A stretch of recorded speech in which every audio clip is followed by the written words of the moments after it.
ഒരു പയ്യൻ വിശക്കുന്നെന്നും പറഞ്ഞ് എന്റെ കയ്യിൽ നിന്ന് കാശ് വാങ്ങിച്ചു. പക്ഷെ തട്ടിപ്പാണെന്നാ തോന്നുന്നത്. സോനു ആയിരിക്കും, കഞ്ചാവ് വാങ്ങാനാ. ബെസ്റ്റ്. ഏതാവൻ? കൊച്ചിയിലെ വീട്, 4-5 കൊല്ലം ഇവിടെ കിടന്ന് തിരിയുന്നു. ഈ ടൗൺ ഭയങ്കര പ്രശ്നമാണെന്ന് കേട്ടല്ലോ, ശരിയാണോ? സാറ് പോലീസല്ലേ? എങ്ങനെ മനസ്സിലായി? കാളിക്കുട്ടി എത്ര പോലീസുകാരെ കണ്ടതാ. ഞാൻ ഷാഹുൽ ഹസൻ, പുതിയ ടൗൺ സി. പണിഷ്മെന്റ് ട്രാൻസ്ഫർ ആണോ സാറേ? അതെ, ഇവിടെ കുറച്ച് പണിഷ്മെന്റ്സ് നടപ്പിലാക്കാനുണ്ട്. എന്തേ?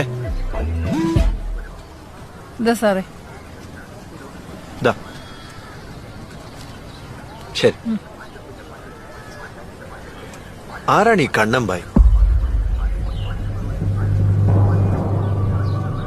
അറിയില്ല. ശരി.